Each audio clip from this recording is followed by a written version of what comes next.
Welcome back, everybody. It's time for more Rika Furude Simulator 24 Game of the Year edition. You get it up here for free. And down here, you can see all of our Nipahs we've gotten so far and our 3,000 fates. We've opted to keep a Nipah stat now. We've gotten 6 5s and 6 1s. Not so lucky on the other ones. Can we actually fill out the bottom before we get the miraculous miracle?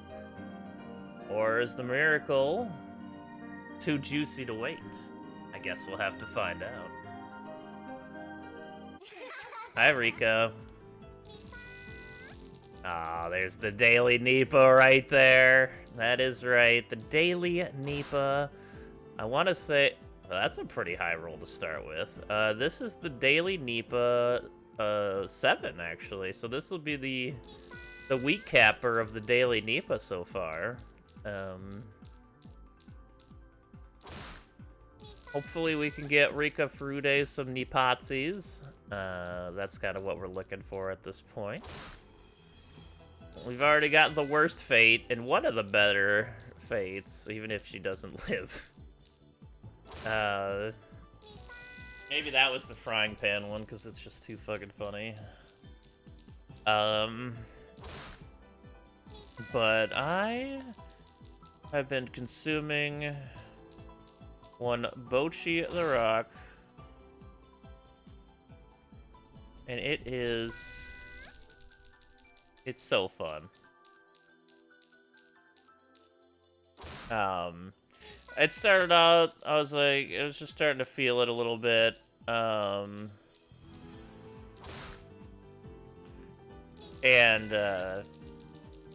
as it continued on in the series, I've been just really enjoying how the characters have both evolved and really acted towards each other throughout the series.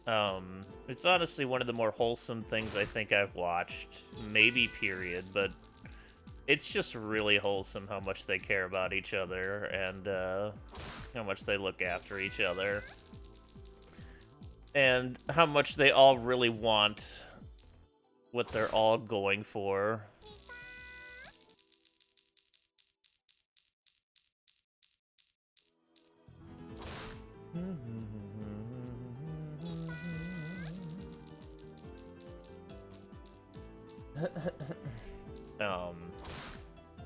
But I watched episodes 7 and 8 last night, and 7 was the one where Bochi's getting everybody at her house for because they want to brainstorm what their shirt is gonna be, and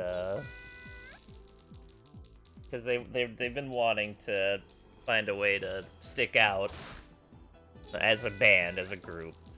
So they came together, and but they're also coming together at Bochi's house, and Bochi is well, Bochi, of course, is notoriously introverted to the point of having no friends. So this is the first time she's ever had friends at her house. And it's so adorable. Like, she tries so hard to make sure everything is perfect, because she just wants everybody to be happy and comfortable and think that she's, like, this rock star individual. She tries so hard to put up a front to it, but she's, of course, ridiculously too shy and introverted to really, like, stand out on stage yet. And some of the responses she has is just hilarious. She's got intense overthinking issues, which I can relate pretty hard with that. But when she, like, one of the funniest parts of the show was in episode 7, I think, when she just melts into a pile of ash, and it seems to be affecting everybody else in the room. And they text out to Rio, who's the only band member who's not there, like, you're gonna have to do the show alone. Just no context. You're just getting that tweet out of nowhere. She just looks over at her phone. She's eating. She's like, what? And then they just go back to the other situation. I love stupid shit like that. It's so funny. Because it's kind of like... We've all kind of been there, too. Just sending something completely unhinged to somebody. And, with no context, and you just look at it, or they're just looking at it like, huh? It just cracked me up so much. Hey, Kraken, how's it going?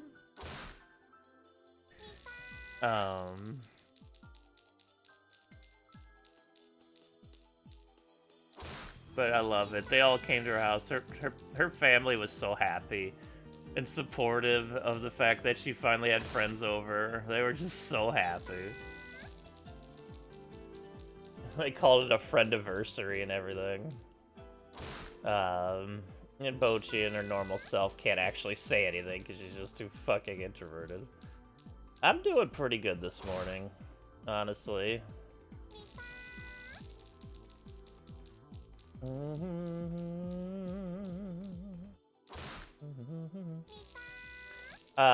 But they ended up having the get together there, and I love Bochi's idea of a band shirt. It's like just not legible and full of fucking chains and zippers. They didn't go with that idea, but I found that very amusing. He actually went with a pretty nice basic black design, which looks really neat, honestly. But after that is probably a penultimate episode of some sort. There's only 12 episodes in the whole series. And episode 8 is when they finally put on the concert that they were trying so hard to get everything together. And then there's, of course, a typhoon happening, I think. Or, yeah, I think it was a typhoon. So it was making it really hard for people to actually visit. But it was really just... You like that touch, Kraken? The Nipahs.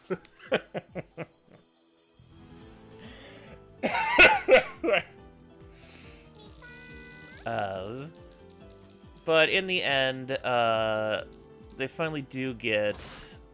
Oh, and you get some background. You get a lot of background info on why they do what they do in that episode, which is... I spoil a lot of things. I probably won't spoil all that. It's really, really nice. It was...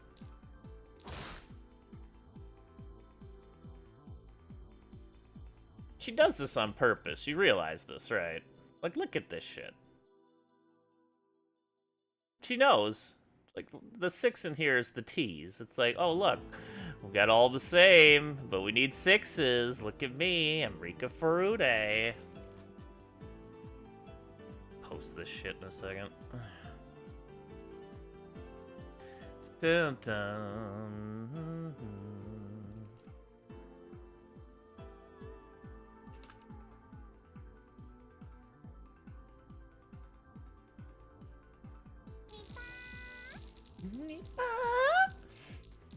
But they do get to the concert at the end of that episode. There's amazing background info, and the concert is, honestly, I don't think I've actually talked about this point, but the music in it's pretty damn good. Hey, I've just enjoyed listening to the tune that they have in the show, and the animation for it's also really good. Especially for, like, the rock band scenes, and when they're all rocking out like that. I really like the way that all looks and comes together.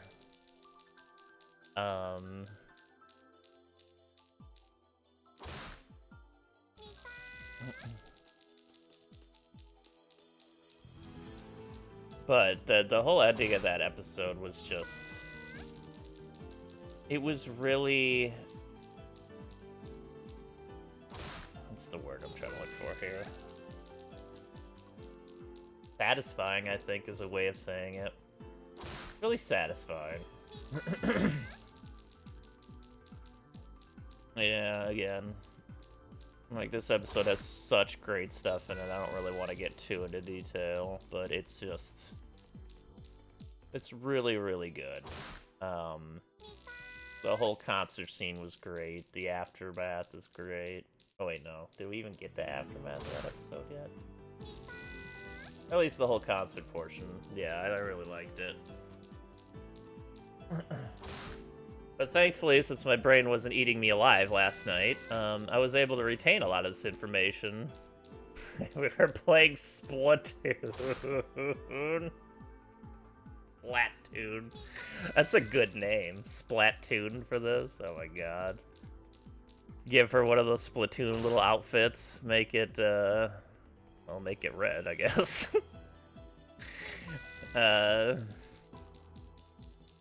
What's going on, Polly? Polly's the one who introduced me to Mochi. It's been really good.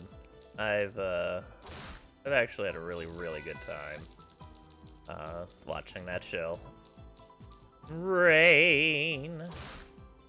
Jim again. Hey, Rainiac, where Rika explodes a lot.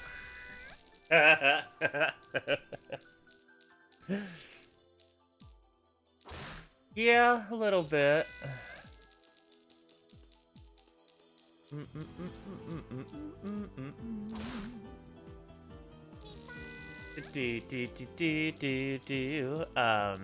But Bochi has just been so much fun. Like, I really enjoy the wholesome aspect of this. I think it's something that most media kind of surpasses, at least in the Western part. Like, we all like our dark, foreboding, complicated,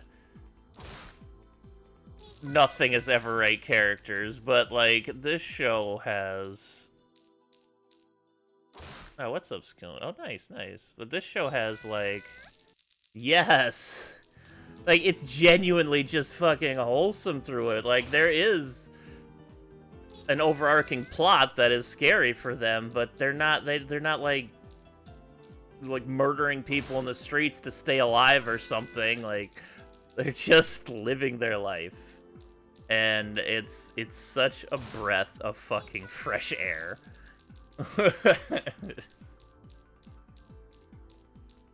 It's such a fun little story that it's gonna wrap up in 4 episodes, so we're already near the end. And I don't know what's gonna happen in the next 4. Odd Taxi ended perfectly, as far as I'm concerned. 13 episodes, you're in. You get one of the best stories you're ever gonna see. You're gonna bawl your eyes out on episode 13, and then it ends. Fantastic. This is a little bit different of a story, as that's noir. This is kind of just watching the journey of this band progress in each of their own character-specific ways and understanding their unique talents and how they help each other to get the one goal that they're all want together. And they do it in a way where they're not so shitty to each other. There's not, like, a character that scares everybody off. You know how that would be typical in any kind of movie or anything, of a man getting together. One has to get kicked out because they constantly, like, assault people or some shit like that. No, they're just fucking nice people. It's so nice to just have regular fucking people in a journey. They don't have to be so... They have tons of negative characteristics to their personality. It's just not so overtly ridiculous that, like, you're just in another, like, you feel like you're in another story as opposed to falling into the story and just being along for the ride kind of thing. So sometimes it's just nice to have something that's just nice, you know?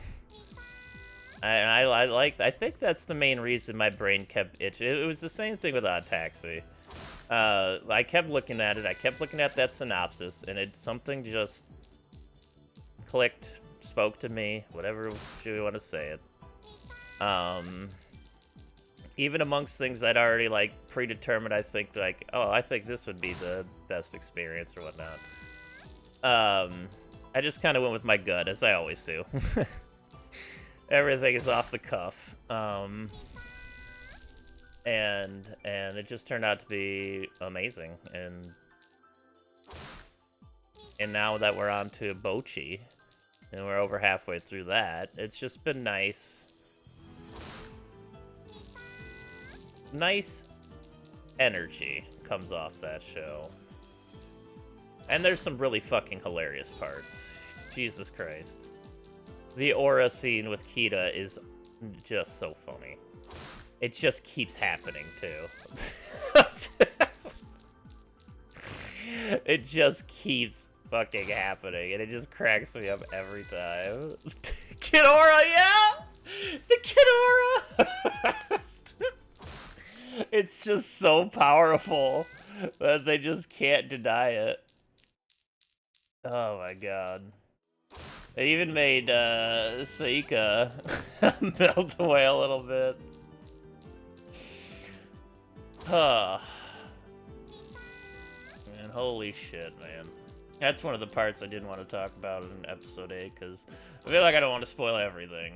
I'd really like to let everybody explore the show on their own. Because I've been pretty open with spoilers for the most part, but there are some things that are just too good to openly air. And I think experiencing it would be a better way of doing it. But the fucking Kidora... Yes, it's so fucking nice. There's so much information in that scene. That's the scene that's up there with the Odd Taxi when it comes to the dialogue stuff, because you're not looking at just two characters talking. You're looking at over a lot of layered, interesting background info on both characters, and kind of seeing both of them really open up. And that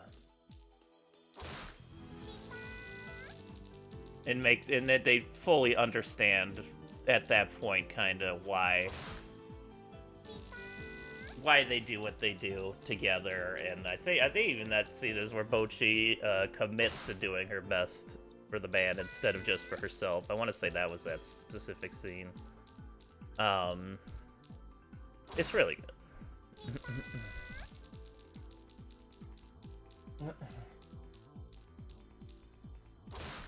It's just nice. I know my initial reactions on the podcast were, I watched it, I looked like, I wasn't sure. I mean, initial reactions are always what they are. I wasn't sure, like, it's 12 episodes.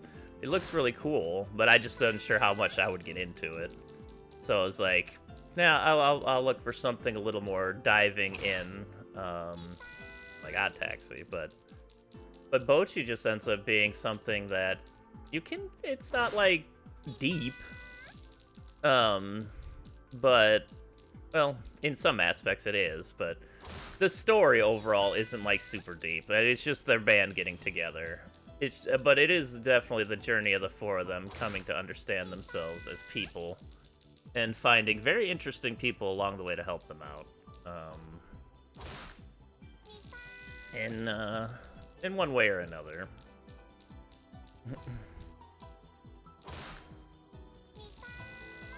And yeah, one thing I did fail to mention enough of is just the animation in the show is really nice, especially in the rock band scenes, but also like the cutaways, like Bochi's intrusive thoughts and the cutaways that happen because of those intrusive thoughts are also one of the funnest parts of the show.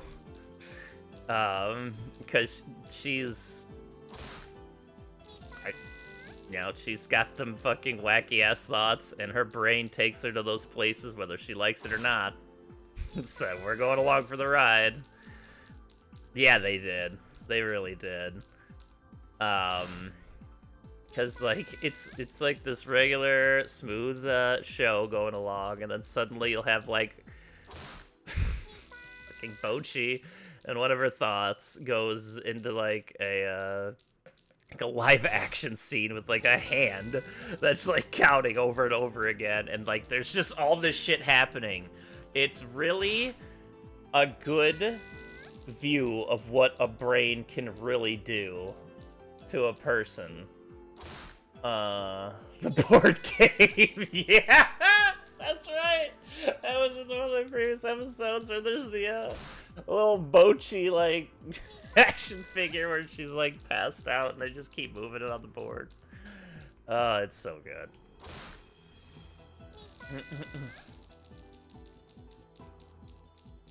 Oh, God damn it. Where are we at? My God. These fates go so fast. We didn't have too many interesting. We had the early interesting one by Rika here, where we had the 5-1s again with a 6 in the bottom right corner. She's done that shit the last 2 days. 5 2s with a 6 and 5 1s with a 6 in the same damn spot. Rika. But as you can see, we do have 2 Nipahs in total. The odds of a Nipah are 1 in 7,776 or something like that. But the odds of getting specifically all 6s is somewhere in the 40,000s. So we'll see how many Nipahs we get. She is messing. She knows. I think she likes the daily Nipah as much as any of us, and she doesn't want to admit it as she's exploding over and over again. Maybe she's just shy like Bochi. I don't think anybody is as shy as Bochi. That is some impressive, intrusive thoughts by that girl, I'll tell you what.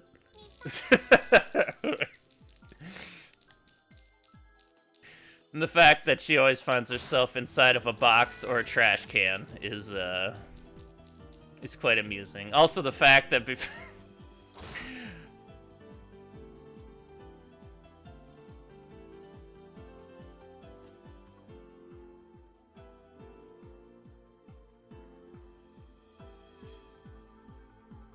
Rika?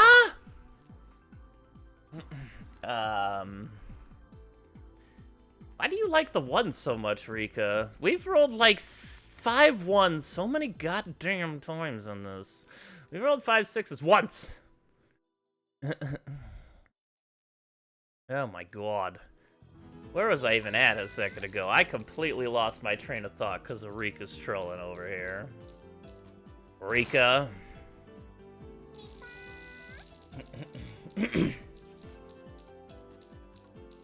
God dang it.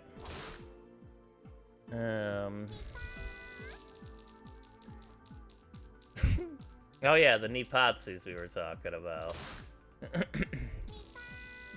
Yeah, so we do have a marker. The way this is displayed is the number on the left and how many times it's happened on the right, just to make it known. So this is the rolls of 1 done once, rolls of 5 done once, and then all the others 0. It is a 1 day. There's been a lot of 1 rolls today, like a lot. Do you think she's jealous that we're not watching her show and we're watching Pochi? You think there's jealousy in this face? Look at her. Look at her mouse nose again. Get a mouse nose.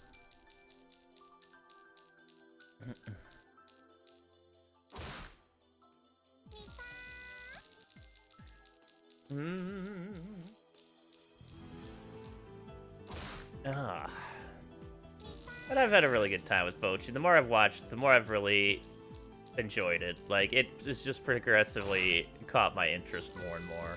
And I highly suggest watching it for yourself, if it's something that would interest you. If you're looking for something just absolutely fucking wholesome, good lord, is that show that. It's nice to see human beings caring for other human beings just out of, you know, 1, of course there's some self-motivation, but 2, they all know that they're there.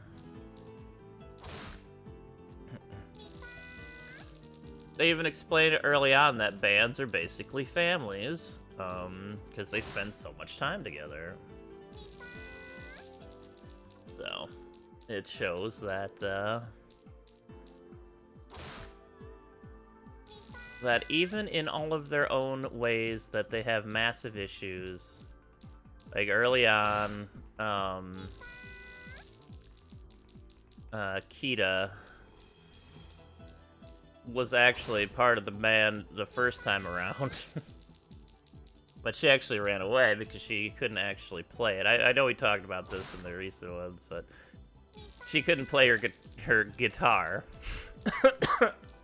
And she was like, "Dum dum, the strings. They don't sound like your guitar." And she's like, "Well, I know what a bass looks like. It has 4 strings. This has 6 strings." And she opens it up, and it's 6-string bass. It's just funny as shit. I love silly shit like that. As she, and that does lead to Rio purchasing it off of her, and then eating weeds for a week, which is also hilarious.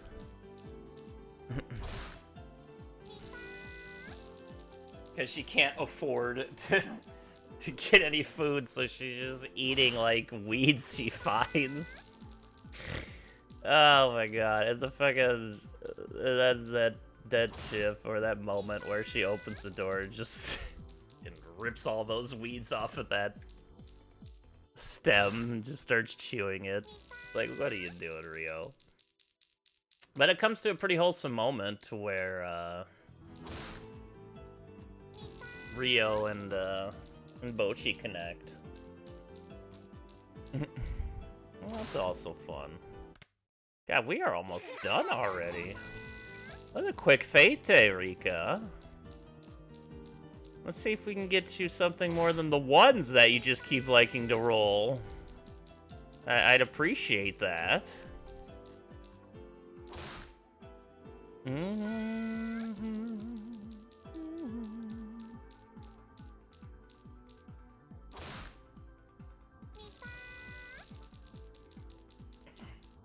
It's something fun for your friend Bochi that you're never gonna meet because you were born in like 1973 and you can't get out of 1983. You'd also be like 70 years old by the time Bochi came around if you ever get to live. But that's okay. Yeah, maybe when we get your best fate, something truly miraculous happens. I can't wait for it. I don't want to be spoiled on it, of course. There's some 6s. Alright, we only have 16 more fates here today.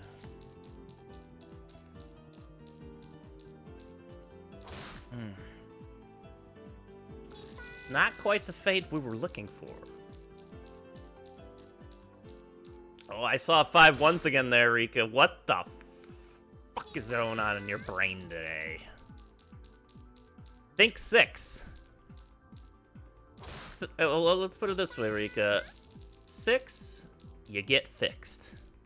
6, you pick up sticks. 6. Alright. Sorry, my brain isn't the best, and you are far too young, so. We're gonna go continue to roll 6s here.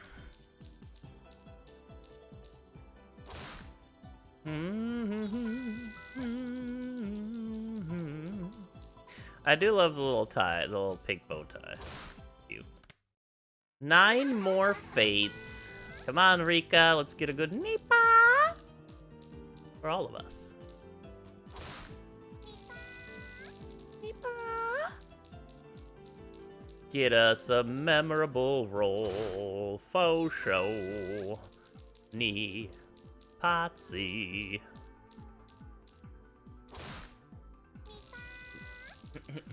We twice today, right? That we had 5 1s and another die. We had it with a 6. We had it with a 5. Yesterday we had 5 1s with a 2. Where's the other way, Rika? Like, what's up with that? Thanksgiving because the rolls she brought were.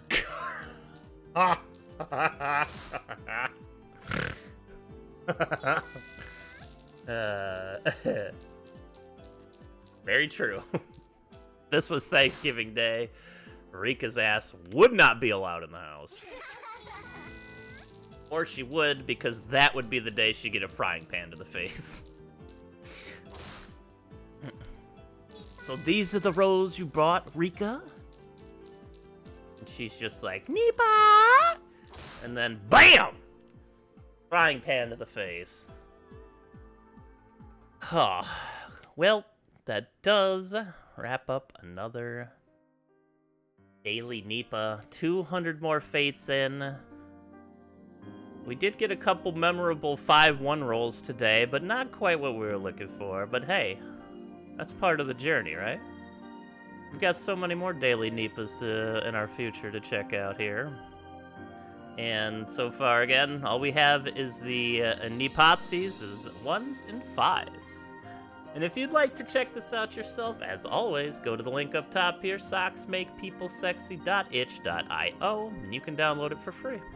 And there's many other games you should try out there as well. And this is not the only one. This is just the game of the year that she put out. You got ASDF, you got ASDF 2, you got Synchronize, you got Luigi flying over the ocean on an egg on his way to the corner store to pick up a 5th to take back to the house with Mario so they can enjoy it together. You got a Flappy Bird game. There's so many fun games there. Oh. YouTubers, thank you for watching the Daily Nipah. I appreciate that. Please like and subscribe. I also appreciate that. Positive vibes, y'all, and have a good night.